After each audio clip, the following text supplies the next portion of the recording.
Welcome to another Securities Lending Saturday. I'm Roy Zimmerhansl. I'm your host. And today we're going to be talking about, it depends what you want to talk about, because today is an Ask Me Anything session. So I've had several questions come in from viewers. And if there's questions that come up live, then we'll do our best to actually incorporate answers to that as well. So if securities lending is your thing, if you are interested, because you're part of the infrastructure, you're a lender, a borrower, a service provider, or you're just plain interested, then this is the place where you can get your questions answered. So let's get started.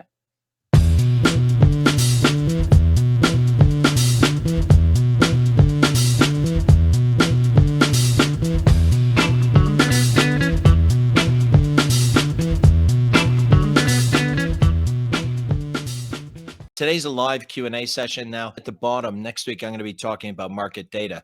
The first question that was sent in from a viewer, in fact, was about data. So asking about the most shorted stocks, which I have got some information together. But frankly, there was so much that was interesting there. I thought if I tried to fit it into this show and do the Q&A, it would limit the amount of time that I could explore the data with. And I'm quite interested in the numbers. So what I thought I would do is strip that out from today's show. So apologies to the viewer who asked about most shorted stocks and that kind of thing. We'll get to that next week, but we'll have even more information. So I think that'll be a better outcome for you anyway. And today we'll be dealing with several other questions.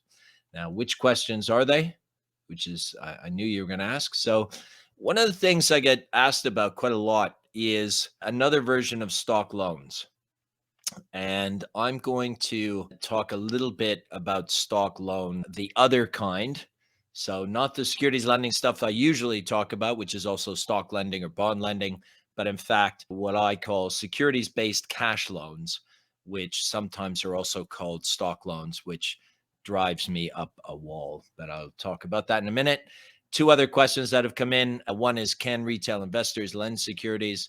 And then the final one is a question about how can everyone in the securities lending value chain make money out of securities lending? Surely someone must be losing money or at least paying money along the way.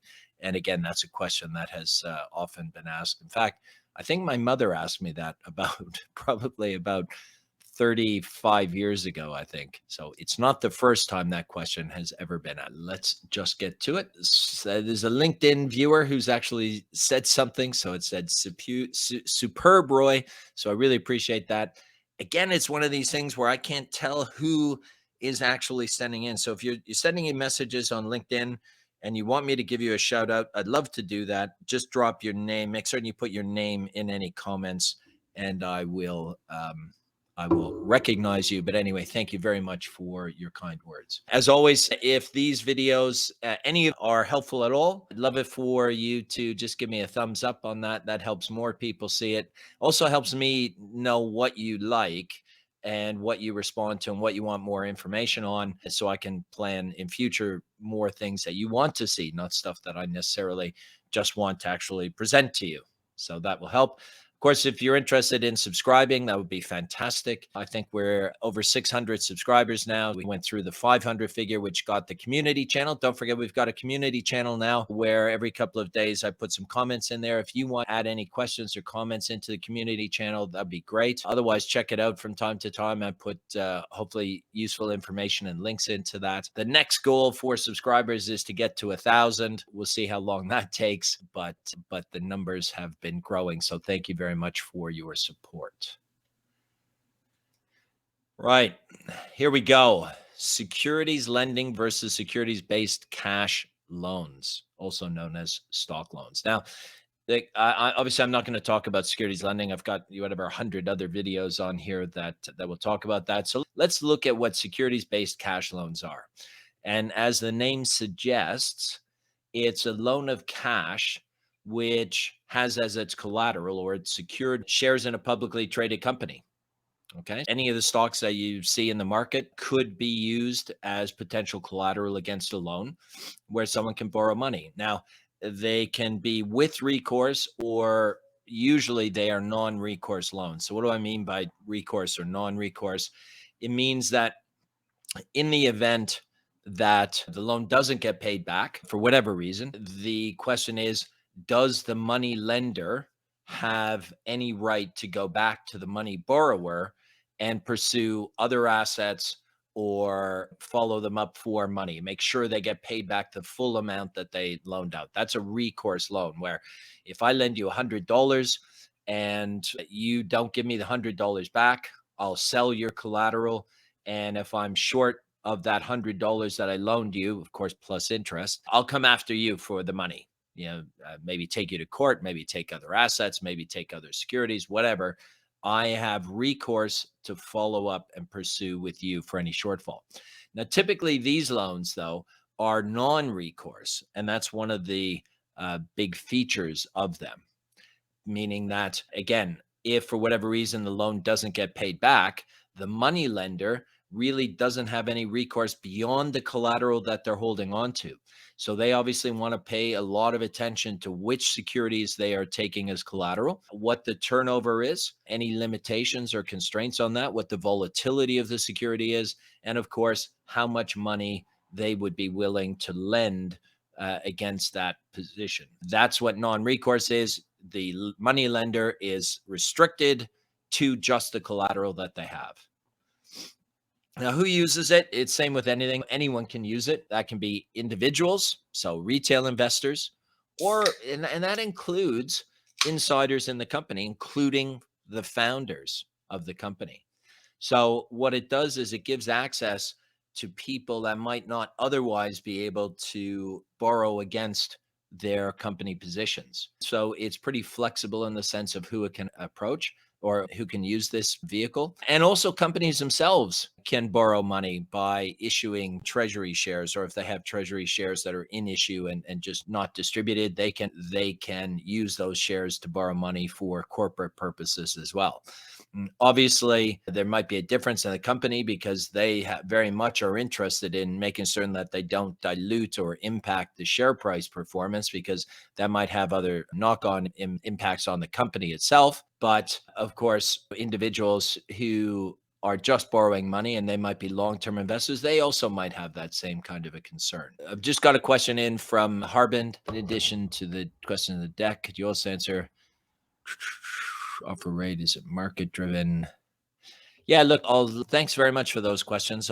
I will slot them in at the end. So appreciate you putting in the questions, and yeah, I think we can probably address all of those questions that you've asked. So getting back to the securities-based cash loans, why do people use them? If you're a borrower, one of the things that might be appealing to you is the fact that although you're borrowing the money and you can do whatever you're permitted to do with the cash proceeds of the money you've borrowed, you're not responsible for the repayment of the loan beyond securities that you've pledged as collateral. Of course, that's in a non-recourse. If it's recourse, of course, you would be liable.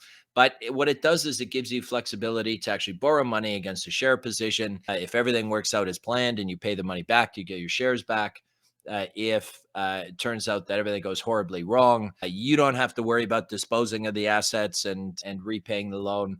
The cash lender will be doing that themselves. Now, there's also a question of privacy here. A borrower using their shares as collateral may not be required to report, so they can actually privately arrange this transaction. So they're borrowing money against positions. Now, that's a really broad statement. So each individual person is responsible for identifying themselves, whether there are any obligations that they have to report whether shares have been used to borrow money against, right? Because in some situations, some jurisdictions, there will be a requirement to disclose that. And that's an individual thing. So there's no way that you can provide a sweeping commentary on that. But it is possible that you might not have any obligations. So it allows you to actually raise liquidity against a long position and keeping it between you and the money lender. And of course, from a lender's point of view, their ultimate backstop is they sell the shares to get their money back, and they protect themselves by making certain that they don't lend too much. So if these shares are worth $100, the LTV means loan to value. Their question would be, how much money are they going to lend against $100 of shares? Well, that's going to depend on the liquidity of the individual stock, like how much turnover there is, because they don't want to be stuck with 1 month, 2 months, 3 months, 6 months, a year, 2 years worth of total market turnover. So they're going to be looking at the position that they're willing to finance versus the daily market average trading. So there'll be loan to value caps.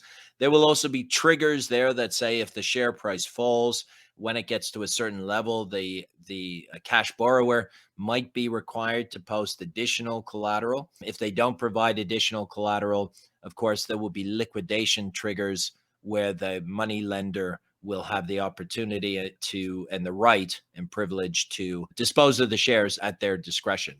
Look, borrowers want to do that because they want to access liquidity. Lenders want to do that to make money, and so they protect themselves by being as conservative as they can be while still getting the loan transaction done. So that's what it is. Now, there's of course challenges with any transaction. All right. Actually, before I get into challenges, I'm going to take another sip of my unsponsored Coca-Cola drink. This is Coke Zero again. Thank goodness the stores have had it in again. Hold on. Thanks for bearing with me. So the challenges. First of all, a lender who has lent money against the shares of a company, they are, and if that's their only recourse, all of a sudden they have an exposure to the share price performance of that stock. So the best way for them to protect themselves in theory is to hedge that position by selling the shares. So if they sell the shares, they then all of a sudden have the cash and they're flat there. Now, of course, for them, the risk is that the share price value will go up, the money borrower will pay the shares back, and they have to reacquire the shares potentially at a loss. But look, some people will actually sell the shares immediately. So you have to look very carefully at what the contracts allow. Some people will put hedges on, so they might do a short position of some or all of the shares that are against it, or they might have derivative positions which give them other hedges in a different way, maybe through options or total return swap. But again, you have to be very careful in this because whoever is providing them with the hedge might also be taking a hedge in the physical market. So if you're doing this to make and hoping that you won't have any impact on the share price, you have to dig deep to make certain that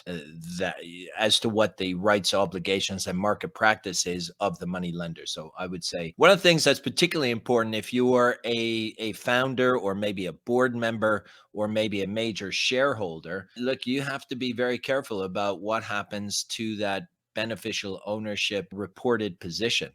Because if you have reporting obligations, let's say you own 5% or more of a company, and then all of a sudden you have pledged those shares as collateral and the money lender has sold them, you may be off the books as the beneficial owner of that asset. And all of a sudden you've gone below the reporting threshold. And if you reacquire the shares, you may have new reporting obligations. So look very carefully at what the money lender is able to do and how you can uncover that and see whether that fits into your own strategy. So be very cognizant of digging into what the beneficial ownership position is.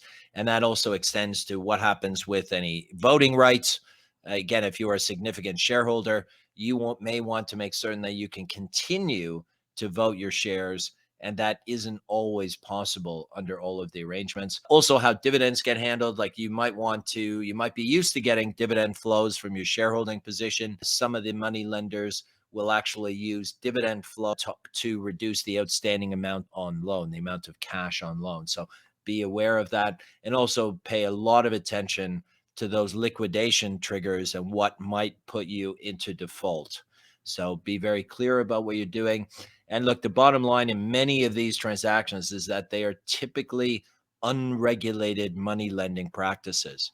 So there's nothing in and of itself that's wrong with that, but you need to be aware that in many of these jurisdictions, there may be less protection from the lender than you might be used to or experience in other jurisdictions, maybe even your home jurisdiction. So be very careful. Look, these loans provide a huge amount of flexibility. They allow people access to liquidity that in other circumstances they might not be able to get that liquidity. So that's a good thing.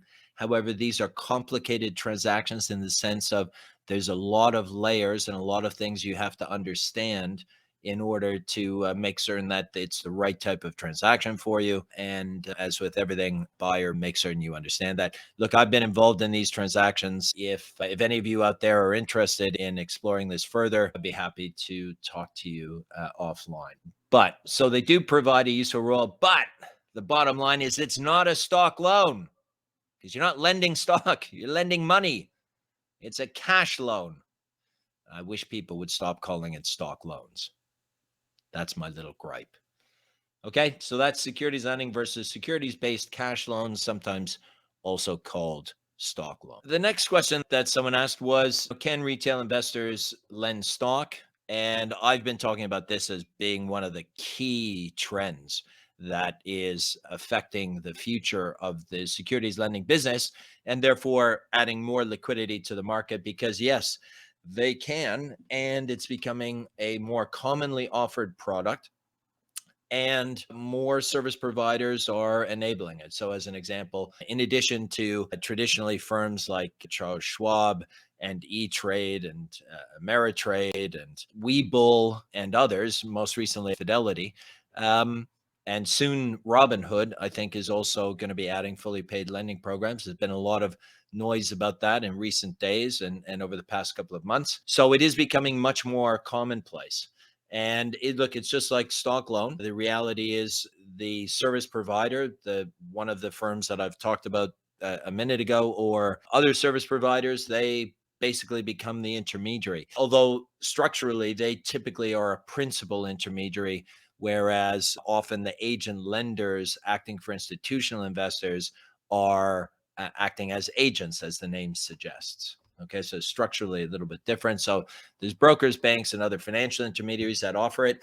And look, I did a podcast or video cast with the people from ShareGain, Boaz Yari, recently, and part of their whole business capability is to enable more firms to offer this to their customers. So I think these sorts of enablers are really going to expand the universe of companies that offer this product pretty dramatically. And I'm super excited about that because that brings a wider array of securities into the market. The more individuals, institutions, the more different entities there are that hold each individual security means that there's more stability for the end borrower, which if they have more stability, they're more likely to trade the shares, which is all good for volume.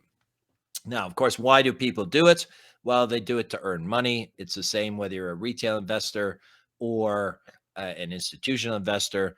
You are trying to use the portfolio you'd be holding anyway to generate extra income. Now, interestingly, retail investors aren't constrained in the same way as many institutional investors who have to benchmark their performance against a predetermined index. And so they might, whether that's a global index, an MSCI, or whether it's a regional or domestic index, S&P 500, for instance, that will vary based on the portfolio manager and the portfolio that they're monitoring or being benchmarked against. But the bottom line is when you're being benchmarked against an index, it gives you a natural bias to hold some or most or maybe even all of the index in your portfolio, whereas retail investors really are just trying to generate returns for themselves.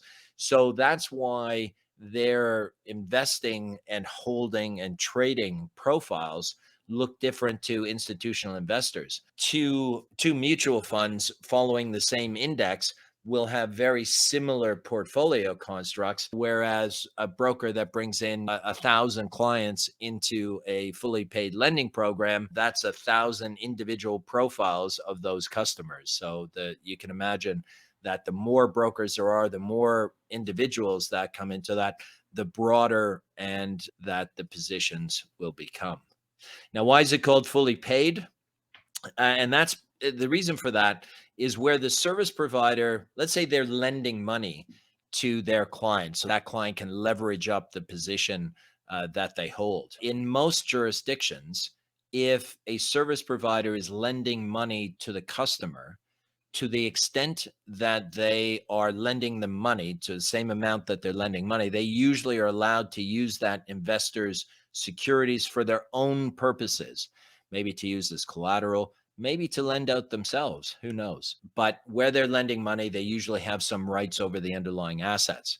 Whereas when an asset is fully paid, that means that the customers paid for it in their own. The broker or service provider has no access to those securities without the customer's permission. And so the assets are ring fenced in that sense, and the investor has to give their permission, which then allows the service provider to put the assets into a lending program. And therefore, usually the fees that are generated from that accrue to the investor, and the service provider gets whatever their service fees are that have been agreed with the customer. So these are usually, look for the words fully paid. And if you aren't getting that from your broker today, ask them a question about whether they have a fully paid program. If they do a search for fully paid lending programs, maybe there's a better offering from another service provider, another broker, or maybe not. Remember, you're never going to get rich doing securities lending. All right. So this is always incremental. Your core is about what are you doing with your investments? And the question is, can you make additional money from securities lending? Whether it's important enough for you to change providers, it was really an individual decision that you're going to have to make. Now, of course, with any incremental return, there is incremental risk. And what are the risks for this business? Well, of course, the same risk that you would have for securities lending in other transactions. If you are using a service provider, and Harbin, this goes into your question, and Harbin's asked, the collateral in this will be given to who? So that's a great question. So let's say you have 1,000 retail investors going in through their stockbroker. Their stockbroker is facing the borrower side of the market. It's that stockbroker that will be acting as principal usually. They will be the ones that will be receiving the collateral from the borrower. And so from an investor point of view, you're at risk to your broker, but the brokers should be collateralized. And then what's most likely to cause your broker to end up in trouble is if the entities they're dealing with go into a default. So that's the concern. So the collateral will be held by the service provider on your behalf. Now, again, look at your agreement and see what your rights and privileges are as a retail investor in a fully paid program, and your access in the event of a default by your broker. Can you get to that collateral yourself, or do you just become a creditor of that broker? So have a look at that. And again, in all the examples I've given, I've talked about US firms or business in the US. This is not a strictly US business. I think retail investors around the world will increasingly get access to the same kind of fully paid program. It's bigger in the US than anywhere else, but by no means is it even exclusive today, let alone. Okay, so careful of who your counterparty is, know what your rights and obligations are in the event of a default. And if there's a default, what happens if there's insufficient collateral? Again, in an institutional program going in through an agent, often that agent will provide an indemnification, which says, if the counterparty we deal with goes into default, we'll make up the difference. If your broker, if you're a retail investor and your broker is your legal principal counterparty, there's no such a thing as an indemnification because they're already providing you their principal and capital capacity as your counterparty. Now, if they're an agent, then you can get into the question of whether there's indemnification. But look, it's really super unlikely because if the broker is an agent, that means that the prime broker, whoever borrows the securities from them, has an exposure to the underlying investor. And there's no way that they're going to be doing credit checks on hundreds and thousands of clients that belong to another broker. Okay. So assume that your broker is a principal, assume that they'll be holding the collateral, and understand what the risk is in the event of a problem. Also, find out what they do with the collateral if it's cash collateral. Do they actually use it in their business? Is it ring fenced for your protection? Is it reinvested? Because if it's reinvested, whatever they do with that cash, whether it's a bank deposit or whether they buy short-term securities, that is a risk, right? That adds an element of risk, and there may be reinvestment losses. So even without a counterparty going into default, there may be losses on the investment. And so whose obligation are those losses? Okay. But look, the bottom line is that this kind of retail participation for me, I think it's good for investors who can make money that typically historically has only been available to institutional investors. I think it's good for market because it adds more liquidity. More trading for me is always a good thing, especially if it facilitates the kind of two-way views that short and long sellers, both buyers, short sellers, long buyers, bring to the market. But don't think that it's risk-free, right? Nothing in life is risk-free, and that applies to this. And I think this is the next question here. So, is securities lending a zero-sum game? So again, when I've talked about this in the past, I've talked about the beneficial owner making a fee and the agent lender making a fee and the prime broker making a fee and all of that. And people say people can't just, not everyone can just make money out of the transaction. Um, Oh, so who loses money or what happens there? I'm just going to change the format here of the screen so that you can see that bottom part of the slide a little bit more effectively. Okay, so let's just quickly go through it. So beneficial owner. So this is the investor. Of course, they earn a fee. They may have losses that are as a result of a counterparty default or a reinvestment. Just talked about the agent lender. They share in the fees, and again, they will really only suffer a loss if they've indemnified a counterparty that's gone into default and the collateral is insufficient.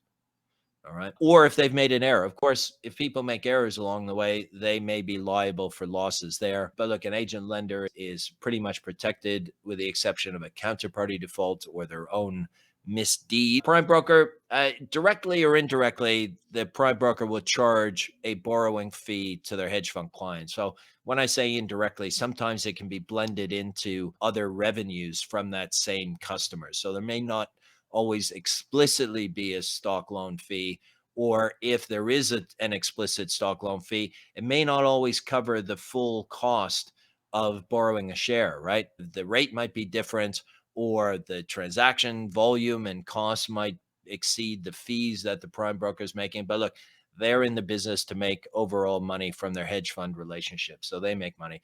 And out of that, the agent lender and the prime brokers, they pay all of these service providers. So there's the trading platforms like Equilend. There's all the tri-party providers that really get involved with moving securities collateral. There's the data benchmarking providers. And of course, critical to the efficiency of the business, the post-trade providers as well. And of course, what I'll do is I'll put a link in here when I do the final edited video to the other video that I've done, which kind of shows the different market participants with examples of each of those sorts of entities. So you get an idea. The bottom line is the hedge fund explicitly or implicitly is paying the fees for this. And hopefully what they're doing is they're making an overall profit from whatever their overall transaction can be. So they might borrow shares to cover a short sale. That short sale itself might lose money because it goes up rather than down, but the overall transaction might make a profit, right? So if they go short a stock and that stock goes up $2, but they go long another stock as the other side of that transaction and it goes up $3, look, they've lost money on the short position and the stock loan has cost them money, but overall they've made a profit. And so the fees come out of that. So it's a blinkered view because it stops at the hedge fund level, and the real profit or loss is really about generating it in the marketplace itself, and that of course is indivisible, and you can't really determine which investor made money or lost money on the other side of the long or short transaction from that hedge fund. Okay, so it's not a zero sum game, really. But look, at the end of the day, someone's paying along the way, and that comes out of the hedge fund profitability that's actually filtered by the prime broker into the rest of the marketplace. So hopefully that answers the question. Right. So now what I'll do is I will stop sharing that screen and I will go back to Harbin's questions here. Okay. Number one, on what basis is the client offer rate determined? Is it market driven? So I assume here that you're asking about the lending fee and at what level is, or how do people determine how much to charge when they're lending out a security? Look, I think as you answered yourself, it's market driven. Question is, how do you get that intelligence? So some of it is driven by historical activity. So you may have made a loan in that same stock yesterday and what someone's willing to pay. So you might try to go a little bit higher today if it's a demand for that same stock, or you can go with yesterday's rate. So some of it is just your own direct experience for what's happening in the market. Some of it will be from those market data providers that I was talking about on the last slide. There's three primary ones that we talk about, and that's, let me see. So I do it. So this Equilend has DataLend that provides information. The new IHS market as part of S&P Global, they have been doing it for a long time. They provide data. FIS, SunGard is probably, and with the predecessor products for Aztec Analytics, they've probably been doing it maybe the longest. So those are the three main ones. There are also other providers, S3 and other providers have been popping over recent years. So there's lots of different places to go get data. Each has their strengths and methodology delivery. So again, what these typically do, certainly in the case of the biggest players in this business, it gives you information on what's happening in the wider marketplace, trends, whether things are going up or going down, volume activity, depth of market. So there's a number of different factors that go into that. And in most of the large scale programs that are around, this will typically be algorithmically driven, right? So the prices that populate the trades that go into automated executions will largely be informed by either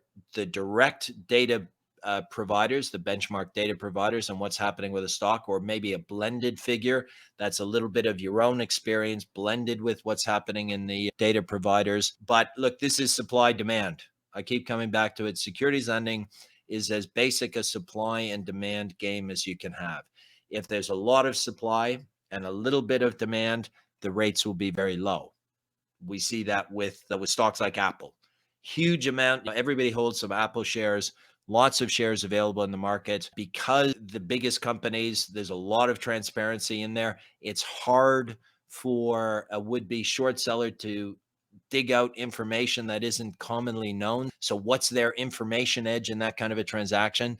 Probably not a lot. So where you see shorting activity is for people that are looking for broad market proxies. So rather than try to short the market overall, which you could do through, say, an S&P 500 ETF if you're in the US, or a similar index for your domestic market, or a global index, and there's plenty of those available, and maybe do it through an ETF.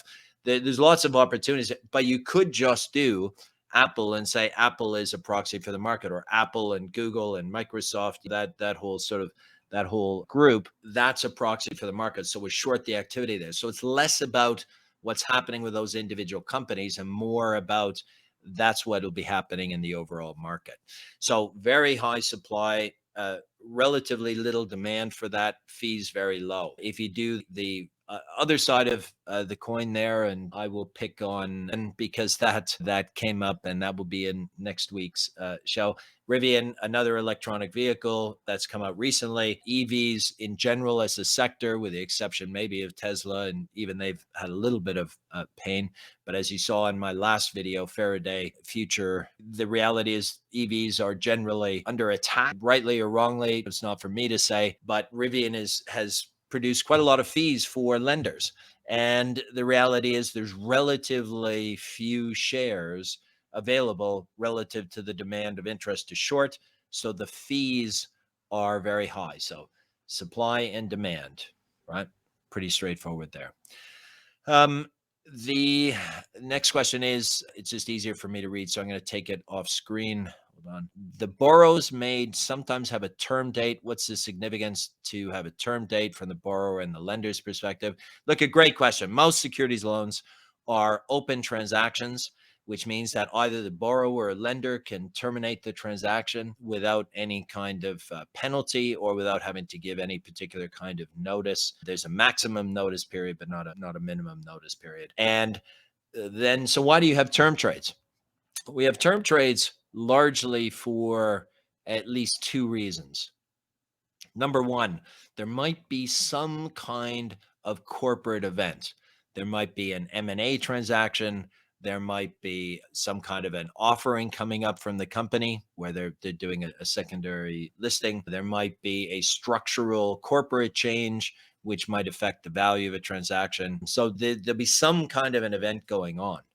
And a borrower will want to have the certainty of being able to borrow those shares and keep a short position in the market for a fixed date.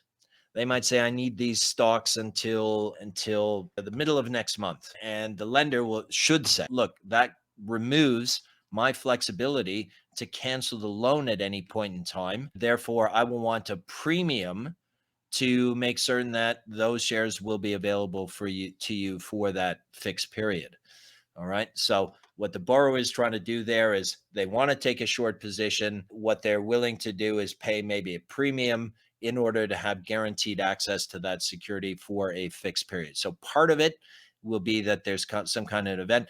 The most common examples really have more to do with where there are optional stock dividends or script dividends, whatever you want to call them, where a company will be paying a dividend in future.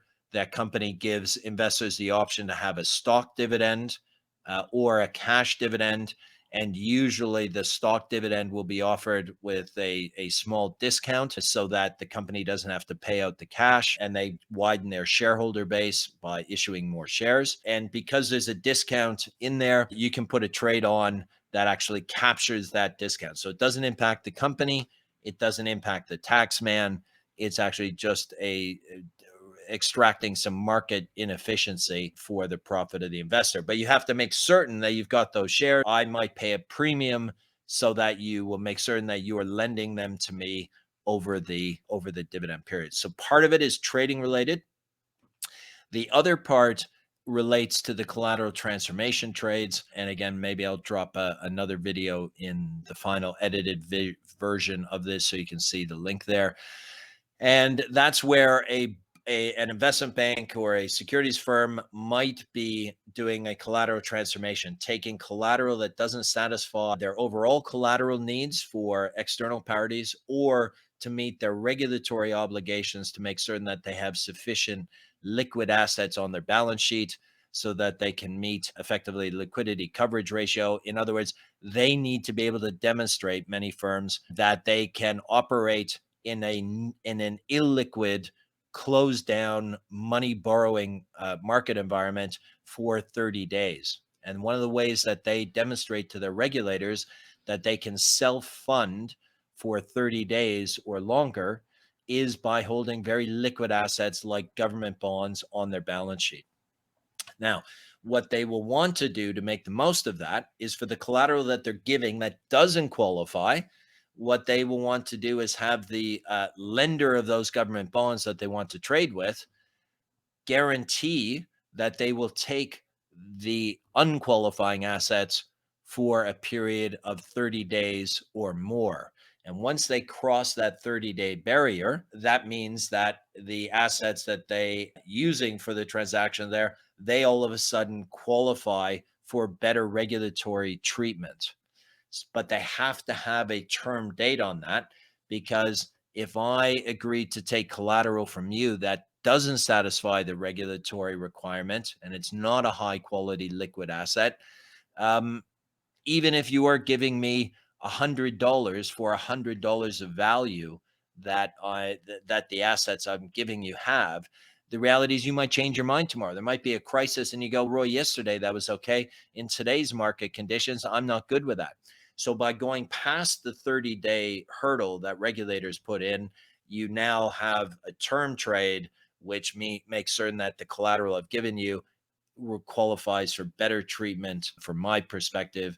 And generally, these things are done on an evergreen basis. So that means it's 30 days from today, and then tomorrow it resets. It's 30 days from tomorrow, and so on until one or the other side triggers a cancellation of that transaction. Now, if you can imagine, if we did the 30-day limit and you changed your mind and you decided to terminate tomorrow, I'm stuck tomorrow because tomorrow it'll be 29 days. I now have a problem.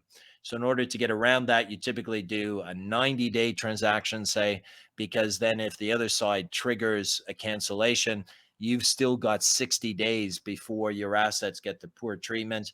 Usually you'll find a way to work it out with the exiting counterparty and find a new counterparty to take on that transaction. So you have some continuity there. Okay. So that's the second reason for a term trade. And then the third question is, how is securities lending used to maintain the liquidity requirement of a balance sheet? I think I've just described it there. One way you would do that would be taking assets that don't qualify for your liquidity calculations from your regulator, and you would use that collateral to obtain probably government bonds, and you would take those government bonds in. They're on the balance sheet all of a sudden instead of, let's say, equities or corporate bonds, and your regulator will say, oh, now you've got government bonds. Well, regulators, usually the central bank in every country, will take sovereign bonds as collateral from the entities that they regulate. And so that's part of the way that you would show that you have sufficient liquidity to meet your ongoing regulatory obligations. So Harbin, 3 fantastic questions. Well done. Really appreciate you putting those in. Hopefully that's answered the question. If it hasn't, just drop me a line, make a comment in the on LinkedIn, and I'll respond to you directly. Look, everyone, I think we haven't got any other questions that have come in.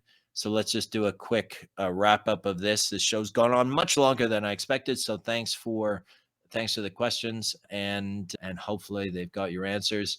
So let's go back. Securities lending versus securities-based cash loans. They are cash loans backed by securities, which fill a definite need in the market, giving investors an opportunity to realize on the liquidity of assets without necessarily having to sell them or encumber them otherwise. But these are very detailed, complex transactions in the sense that there's a lot of nuances to them. So be very much aware of what you're doing before you decide to do it. Retail investors. Oh, hold on.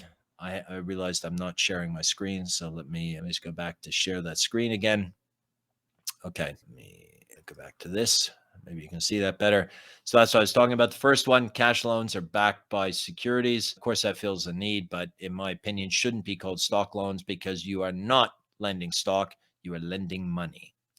Retail investors, look, fully paid programs are becoming commonplace. I expect a time where all brokers will have to offer it to remain competitive. Service providers like ShareGain will be helpful in expanding that capability so that the broking community can reach a wider audience, or more of these firms can offer it rather than all try to do it yourself. And in securities lending, yes, fees are a zero-sum game in the sense that the fees paid by the hedge fund or the prime broker are paid to the lending side. But obviously, it's the overall continuum that generates the profitability for the different market participants. Don't mix up fees with profits. You can make a lot of fees and still have a net loss because of transaction volume, for instance, and transaction costs. That's it. Next week, I'm going to be, yeah. Oh man, that was supposed to come on automatically. Don't you hate it when things don't work properly? Yeah, so I'm going to dig deeper into market data than I would have had time for today. We've gone on, as I said, much longer than I expected. If we would have added data, we wouldn't have got anywhere, and I would have just had to skim over it. So next week, we're going to dig into the numbers. Anyway, that's it for me. I hope you found this useful and it's answered some of your questions.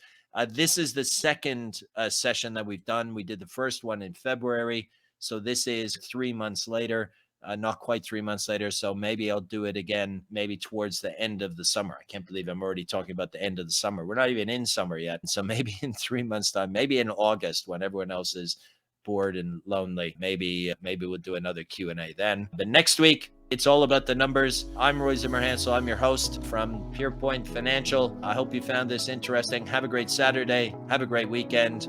And I look forward to catching you next time.